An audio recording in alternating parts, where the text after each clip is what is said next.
মালিককে হত্যা করে লাশ গুম করার উদ্দেশ্যে মাটি চাপা দেওয়ার ৪ মাস পর মরদেহ উদ্ধার করেছে পুলিশ।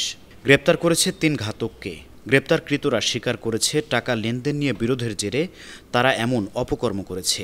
চাঞ্চল্যকর এই ঘটনা ঘটে রাজধানীর উত্তরার তুরাগ থানা এলাকায়। পুলিশ জানায়, তুরাগ থানাধীন দিয়াবাড়ি মেট্রো গোলচত্বর এলাকায় রায়দা বাস ডিপোর মালিক আনোয়ার হোসেন শিকদার গেল ১৭ জানুয়ারি সকাল ৯টার দিকে বাসা থেকে ডিপোর উদ্দেশ্যে বের হন। সেদিন সন্ধ্যা পর্যন্ত তিনি বাসায় ফিরেননি, কোনো ফোনও রিসিভ করেননি। পরিবারের সদস্যরা বিভিন্ন জায়গায় খোঁজাখুঁজি করে।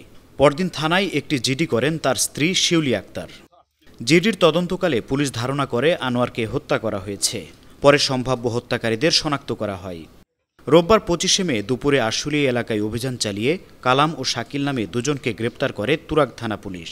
আনোয়ার হোসেন একটি বাস আসাদুলের কাছে বিক্রি করে ১৮ লক্ষ টাকায়, এই প্রতি মাসে ৫০,০০০ কোটি টাকা দেওয়ার কিস্তিতে।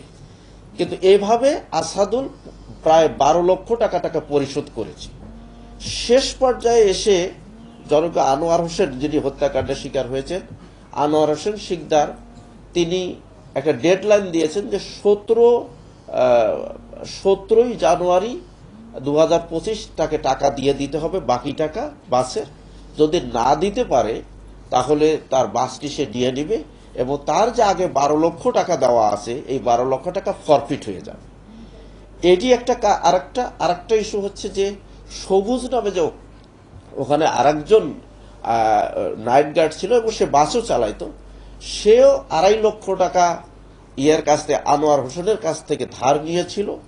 ধার নিলে সে ওই সুদ ইন্টারেস্ট দিতে সেও বলেছে যে ১৪ লক্ষ টাকা আমি দিয়ে দিয়েছি তাকে, কিন্তু আমার আর এই ২.৫ লক্ষ টাকার আর দেনা শেষ হয় না। সে কারণে তারও ওইটা কথা ছিল এই টাকাটা দেওয়ার জন্য তাকে খুব প্রেশার বেশি।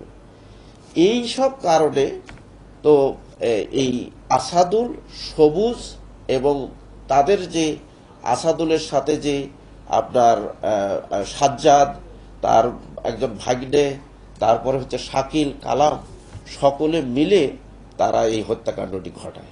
গ্রেপ্তারকৃতদের দেয়া তথ্য অনুযায়ী বিকেলে দিয়াবাড়ি এলাকা থেকে সবুজ নামে আরেকজনকে গ্রেপ্তার করা হয়। পরে তারা দেখিয়ে দেয় রায়দা ডিপোর মাটির নিচে আনোয়ারের মরদেহ আছে। জিজ্ঞাসাবাদে গ্রেপ্তারকৃতরা দায় স্বীকার করে। ওই রায়দা বাসের যে ডিপো, তার ব্যাক সাইডে নিয়ে তাকে প্রথম ওই লোহার পাইপ দিয়ে তাকে বাড়ি মারে মাথায়, তারপরে ধারালো ছুরি দিয়ে তার গলায় ছুরি চালিয়ে তাকে হত্যা করে তাকে সেখানে ডিপোর উত্তর সাইডে কাশবন রয়েছে, ওই কাশবনের মধ্যে তাকে ত্রিপল দিয়ে ঢেকে রাখে এবং রাত প্রায় ১২টার পরে তারা ওখানে যে টিনের বেড়া, এই বাস ডিপোর উত্তর সাইডে টিনের বেড়া রয়েছে, ওখানে একটু ঝোপঝাড় কলার বাগান রয়েছে, বেশি বড় না, সেখানে তারা মাটি করে তাকে মাটি চাপা দিয়ে রাখে। গ্রেপ্তারকৃতদের বিরুদ্ধে আইনগত ব্যবস্থা নেওয়া হয়েছে। Desk report, ৫২ TV.